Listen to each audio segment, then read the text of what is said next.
Hello and welcome to the Empower Yourself Summit. My name is Pamela McAlexander and I will be your host. Today I have an amazing woman with me, and I have to tell you, I have really enjoyed talking with her because she really makes me laugh. I just love the humor that she brings into so many of her stories and her situations, and I will tell you that you are going to have access to lots of singing on this particular interview. The woman that I'm talking about is Miss Vicki Hannah Lein, and she is a I don't want to give any secrets away. I'll let her share her story, but I do want you to know that she is a speaker, singer, songwriter. She has a beautiful voice, and she has so much just humor that she adds into her songs, which I think just makes that information that she's trying to send out, get out there. I just think it sinks in a little bit better when it's communicated the way she chooses to communicate it. She is also an author of a number of books. One you'll probably hear us reference over and over again because, of course, it is also her free gift, so I won't give that away at this point. But she is an international education consultant, an award-winning distinguished educator, and she has actually presented at international conferences all over the world. So without further ado, I would like to welcome Miss Vicki Hannah Lein. Thank you very much. Very fun to be here. Wonderful. I'm happy to have you. Okay, so Vicki, basically the whole focus on this summit, as you know, is around empowering yourself. And we talk about, conquering our fears, eliminating self-doubt, taking control over our lives and achieving our dreams. And I wonder if you would be vulnerable for a moment and share one of those struggles with us of where it really knocked your feet out from underneath you. It put you in a situation where you really had to rethink life, and how you got out of that or over that, if that's how you want to call it, to bring you where you are today, which is clearly doing something that you absolutely love to do and are very good at. Thank you. Well, it all started. I was born with a rare disease that I didn't know about. My mother went blind when she was 40, but it was such a rare disease that it was misdiagnosed, and so we were told we wouldn't inherit it, I was 15, so that was a really good thing. I put a lot of what I do, a lot of what happens in my life to song, and so I have a verse in one of my songs, it's called Angels Never Die, and the verse goes, my grandma was born with a rare gene from Ireland, a small bit of DNA unkind. My grandma died when she was 34, never knowing her daughter and granddaughter would go blind.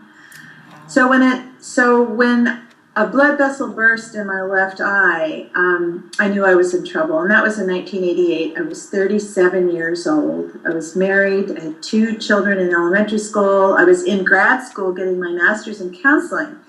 I'd been a high school teacher, and I was getting a master's in counseling and teaching writing at the university at the time. And I was working at a drug and alcohol clinic at the time, and it was terrifying. It was really scary. And I spent 5 years going up to, I lived in Corvallis, Oregon at the time, driving up to Portland for laser surgeries. And it was really scary. And when I actually lost my central vision in my left eye relatively soon, but my right eye held out for many years, 5 years. And at the time that I lost the vision in my right eye, I was in the middle of a divorce. And my job as an elementary school counselor was going away. And I had been writing songs and doing assemblies, teaching life skills and assemblies through plays and music, and songs like, that's a slug, and I'm not going to eat it. Oh, that's a slug, and I'm not going to eat it. Oh. And I had parents come, and lots of parents come, and they'd come up afterwards and say, "That's the best therapy I've ever had." So that was just really, really fun. And but that job was going away. And so I was separated from my husband. That job was going away. And then overnight, I went from being able to read and drive to not being able to read and drive. And so I was just terrified. My mother had lost her vision, but my sister and my mother didn't graduate from high school. So I had a model of a fabulous human. My mother was a fabulous human. She died in 2003. But she was a bowler. Her average was 165, and she was blind. And then she got a torn rotator cuff in her right arm, so she started bowling left-handed. Nothing was going to stop her, huh? She was just a remarkable person and really wonderful. But it was, my whole world fell out from under me, and I was in a terror fall because I woke up and I did not yet have all the kinds of help that I do now, and I had trouble plugging things in, and it's like, how am I going to do the rest of my life if I can't even plug in an iron? And it was, and I just envisioned the story of I would be selling pencils poorly. I would be a bad salesperson selling pencils under a bridge. And that's where I go. And so, when you're living in that kind of a future, it's not very pleasant. And I had a friend of mine at the time who now has brain cancer and is in hospice and is dying and is just an incredibly dear friend of mine. And at the time, she said, "Vicki, if things get really bad, you can come and live with Wolf and me." Oh. And so then I had a new story and a new picture. It's like, oh, I could imagine myself living with them, and that it would be okay. My husband now says Eggbach. Everything's going to be okay. That's sweet. And I think sometimes that's just all we need to hear. And so that stopped my hysterical fall. And I got a teddy bear. I bought a teddy bear to sleep with because I needed cuddling. And once I even called a friend of mine to come and sleep with me, a woman, if anybody's interested. But I just needed that contact. And I watched funny movies. I watched Silly Naked Gun, 2.5, and I just tried to laugh and let my feelings flow through me. I knew as a recovering adult child and an alcoholic, and as a drug and alcohol counselor, that grief is a very important process to let the feelings flow through you, because then the new feelings can come.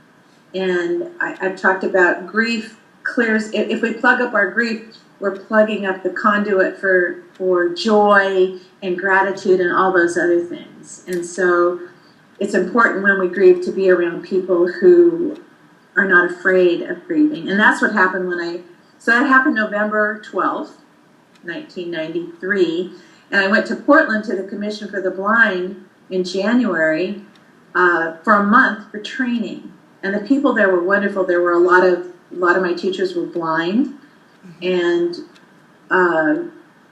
professional and happy. My Braille teacher named Claude was just pure light. I mean, he was so happy and so wonderful. And he'd been born almost totally blind with cataracts and had recently had surgery. So now he was just legally blind. So he went from totally blind to legally blind. So for him, legally blind was great news. And for me, it was horrible news. So, and he said he was a blind person with sight, and I was a sighted person with blindness. And it was just a different thing. And so they taught me things. They weren't afraid of me. They didn't feel sorry for me. And they taught me things that made a huge difference in my life. Like I was taught how to use this cane, which I call my low-tech, high-information retrieval system. And I was embarrassed to use this at first because I wanted to control, I don't know, Pamela, maybe you understand this feeling of wanting to control what people think. And I didn't want them, and the problem, of course, was I was afraid I was not as good anymore. That there was something wrong with me now, and I will sing a song about that. But the first song that I wrote But I need to use my cane. I want to finish that. I need to use my cane to give people information about me that they need to know. Right. Because then when I go into a restaurant or and I travel around the world by myself with my cane. Okay. And and the world is full of kindness. The world is full, 99.9% of kindness. I mean, if I'm standing in an airport with my cane looking up, I should time it. But within 30 seconds, usually much less, someone will come up and say, "Do you need some help? Would you like some help?" Wow. And they're just wonderful. I have so many stories I could tell about the gift of learning how to accept help. That was one of the biggest things I had to learn. I had to learn to ask for and receive help. And what I found out about help, giving and receiving are a cycle. Mm-hmm. In Bali, the word for thank you, terima kasih, is giving and receiving. Oh. Terima kasih, giving and receiving. So it's a cycle. So when we only want to give, that's a real position of power, but it's also, it's not in balance. Right. And so the giving and receiving, it creates humility and a receptivity that I didn't have before. So I went in for this training, and right away there was a class of about 13 of us, and one of the men in the class had been hit with a drunk driver, hit by a truck, by a drunk driver, and he was totally blind in both eyes, and he'd lost a leg.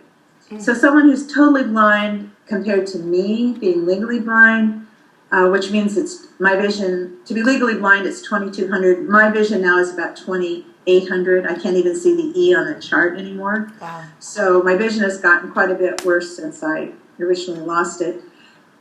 But it's a total different experience. And when I saw the kind of courage and fortitude that it took for him just to use his new leg and get from one of the rooms inside the center to the sidewalk, I thought, you know what? You don't have to look around very far to find somebody who's worse off than you are.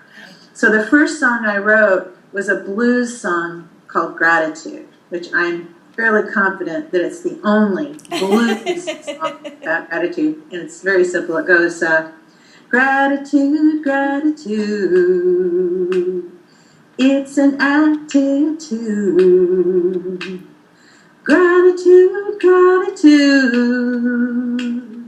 it's an attitude. Dum, dum, dum. You can be grateful for what you've got or complain about what's lost. It's up to you. So I really do see a lot of, we're choosing all day long. I'm choosing all day long. Am I going to find the funny faster, which is my website, www.findthefunnyfaster?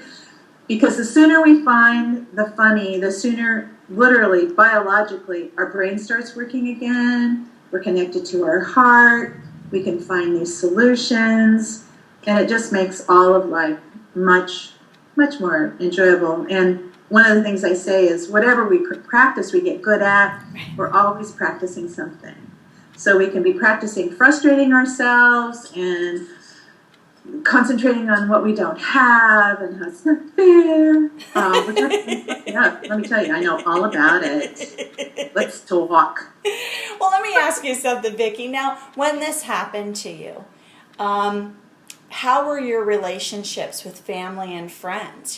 Were they very supportive, or was this something where kind of like when you're dealing, and maybe it's two questions I'm asking you, when you go through something like this, is it like a loss, like when you lose a loved one, where you go through that grieving process because clearly you've lost your sight, and then how did people deal with it?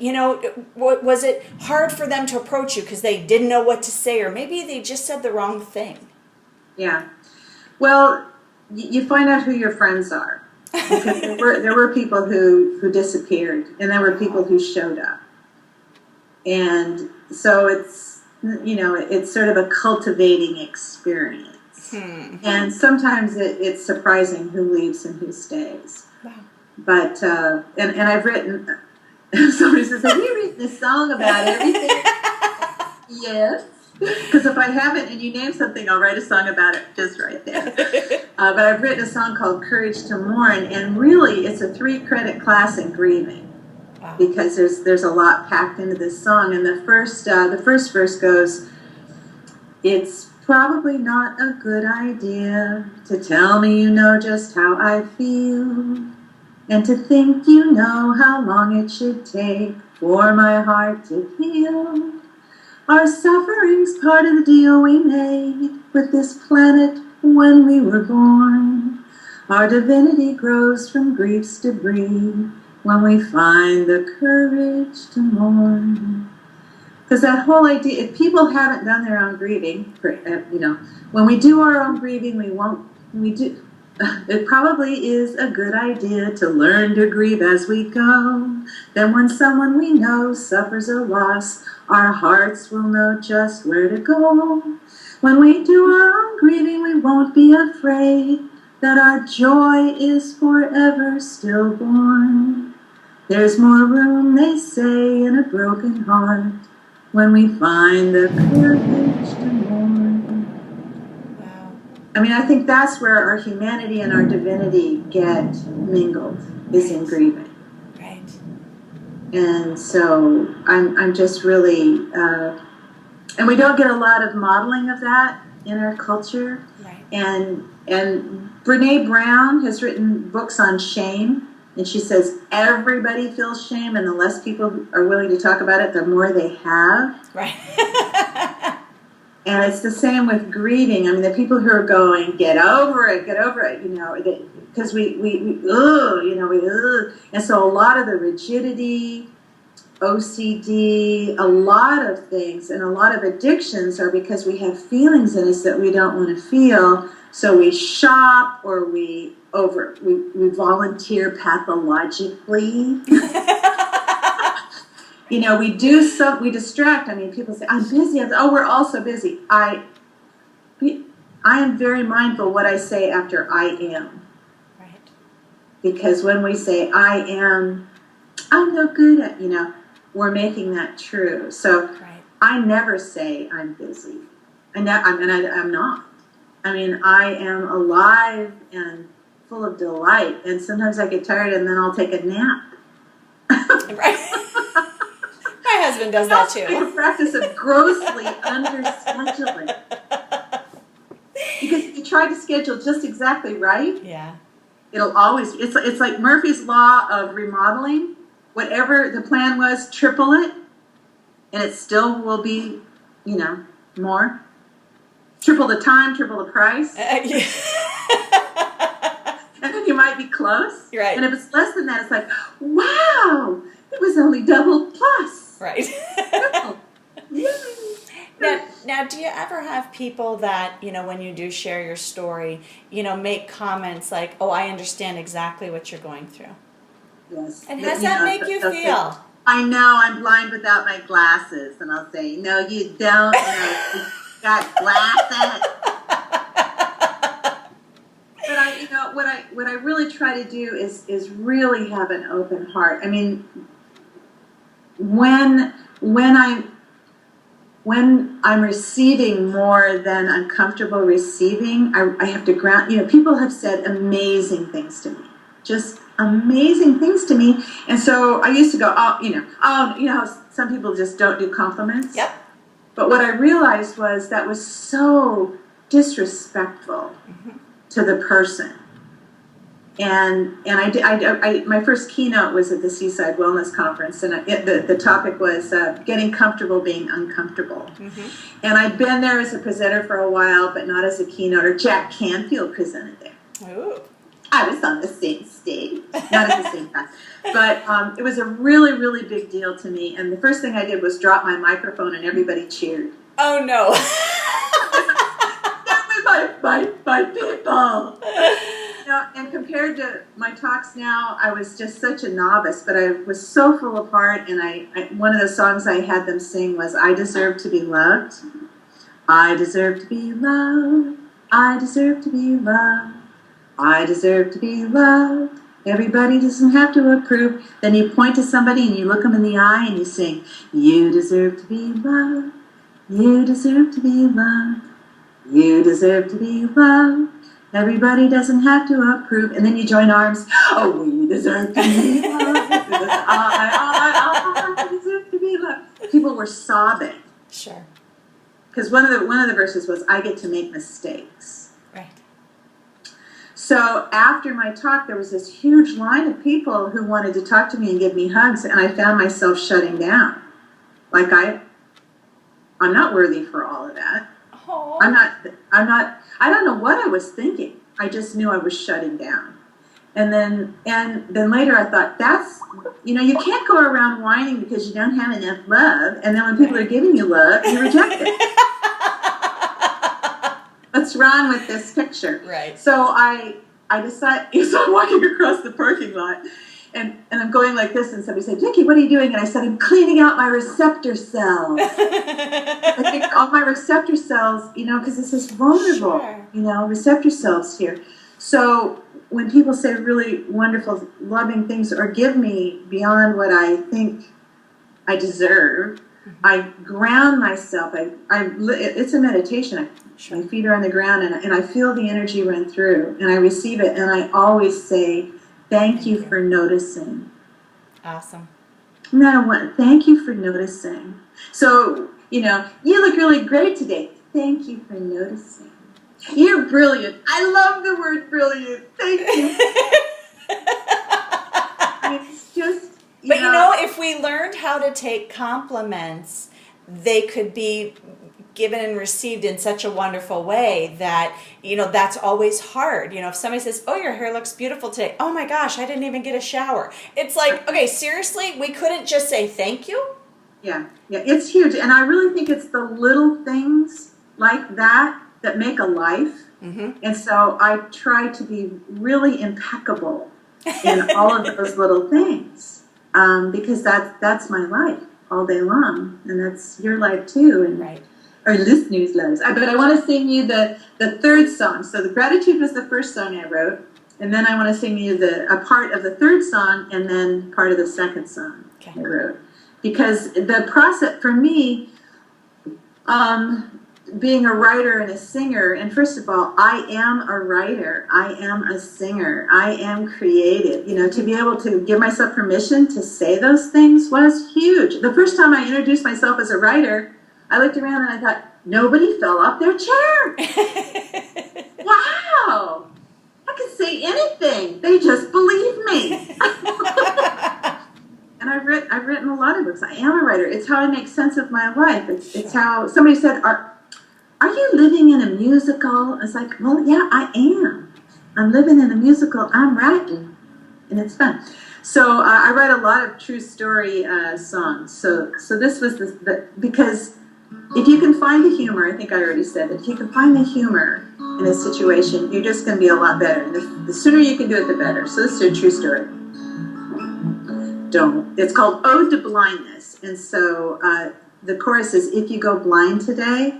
So you might think about something that scares you, like losing your job, or, suddenly somebody you love doesn't love you anymore, or you can't find your keys.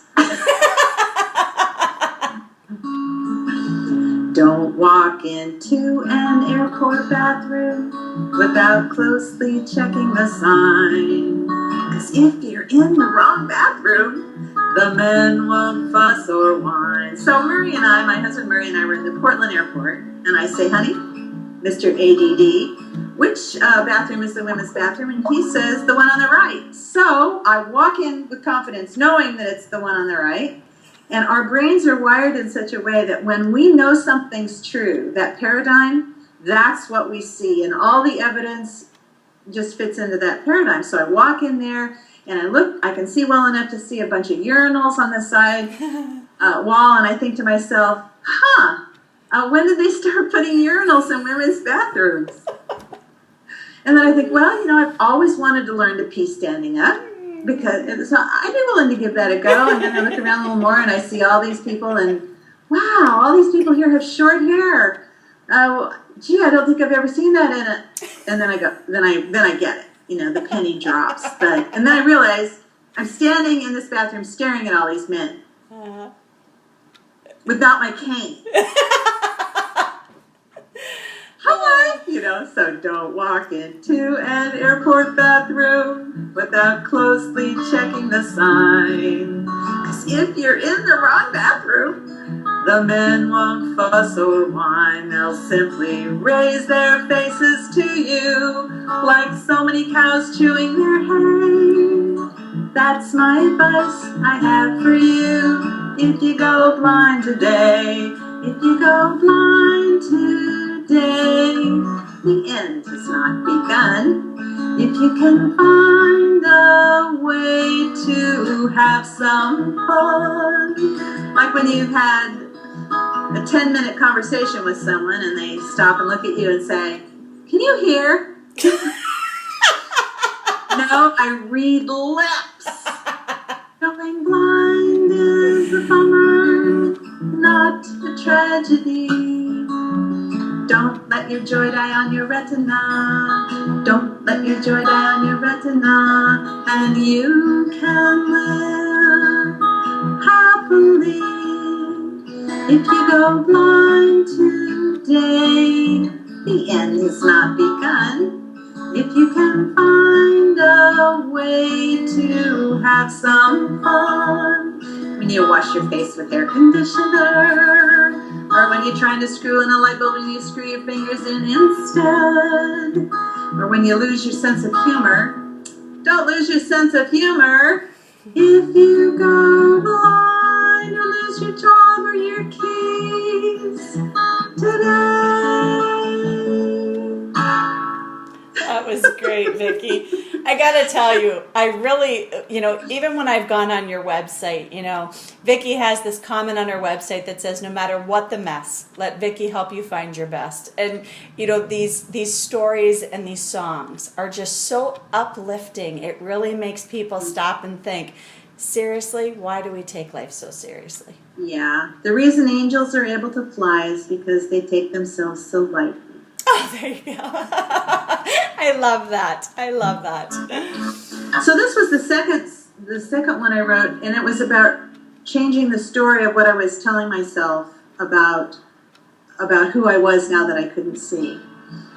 So I'll just sing you part of this one too. I am a woman with a disability. When you look at me, what do you see? Do you see only what is wrong, or do you see the ways that I am strong? Am I a cripple, or do you suppose when a petal falls, it's still a rose? Do you suppose? Do you suppose that when the petal falls, it's still a rose? Do you suppose? Do you suppose when a petal falls, it's still a rose? So I'm going to insert part of a song here that I wrote for my grandson, Carter, who was born with Down syndrome.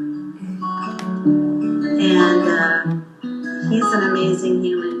He's not even 3. And if you ask Carter, what's DAD? He says, Dad.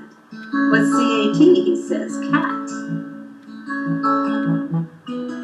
BALL? Ball. And he can read them. You write them out and he can read them. What's that word? And he says, cat, dog, ball. I mean, he's amazing. He's comfortable in his own skin.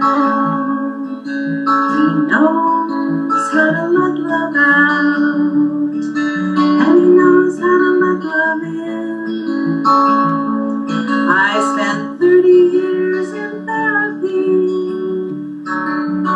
30 years in therapy, trying to be just like him. This baby with the extra chromosome.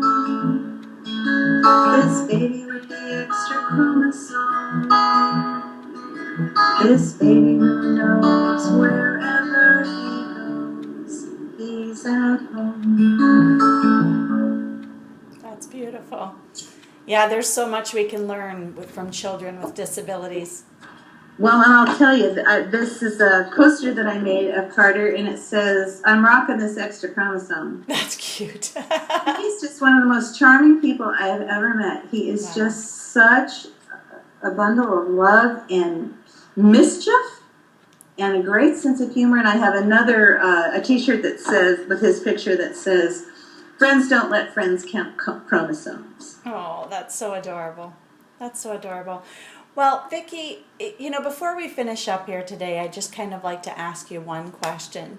If there's a piece of wisdom or guidance or advice that you could leave behind for our listeners that would help them on this journey to empowering themselves, what would it be? It would be to always start with kindness. Do you have a song for that? Do you have a song for that? Start with kindness. Start with kindness. It's so sad for your soul. Start with kindness every day. It will make you feel whole. How's that? I love that. I love that. But it's just so magical because we have a tendency to beat ourselves up and think that that's going to be a way. It's like, you need to be a better person. Right. Like, okay, I will. But when we're kind to ourselves and cut ourselves some slack, when we give ourselves permission to be kind to ourselves, first thing, then we're more likely to be kind to other people. Mm-hmm. And then we can find solutions, because it takes hard work. I mean, there's no overcoming any of these obstacles without humor's great, but you also need some grit. And you're not going to find that grit by beating yourself up. Right. You're going to find that strength and that perseverance and resilience by being extraordinarily kind. My son's getting married next week, and his fiance said, "He is really smart. He's really a hard worker. He's got oodles of character. But the thing I love most about him is he is extraordinarily kind." Oh, what a wonderful legacy to leave. I'm going to take some credit for that. And congratulations to you gaining a daughter-in-law and to him on his upcoming nuptials. Yeah. That's amazing.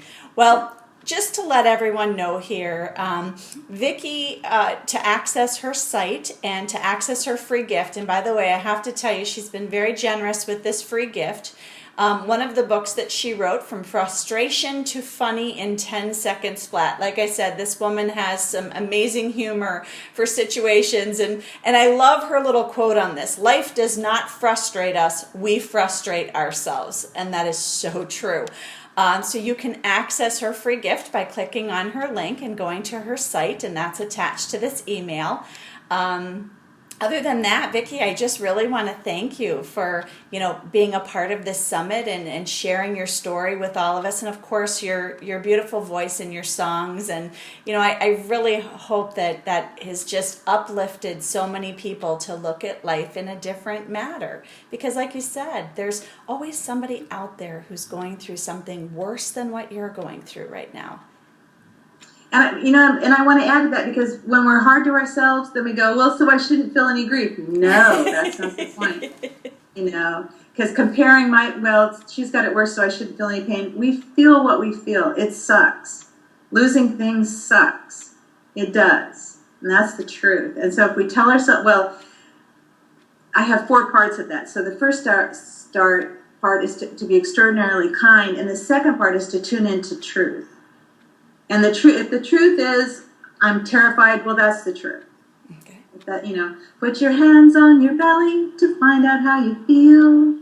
Say a hearty yes and aloud. Nothing to fix, nothing to change. Savoring the moment of now. Breathing in and out. Savoring the moment of now. So we need to tell ourselves the truth and let ourselves feel what we feel. And then we'll find the next we'll find the flow. All about flow, and if you find the flow, you'll almost find the fun too. Almost always. And you know what? I put on a summit. I know how much work this is.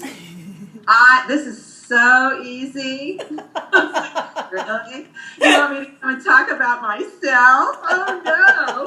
And sing and share with people my books and things. Oh, all right. So thank you for making this so easy and so fun, and for the great gift that this summit is for people. And I thank you. I really appreciate your time today, and look forward to everybody being able to access you and find out and learn more about you. Thank you, Vicki. You're so welcome. All right, my dear, the recording is done. Yay! We did it. We did it. I was getting a little worried there for a while.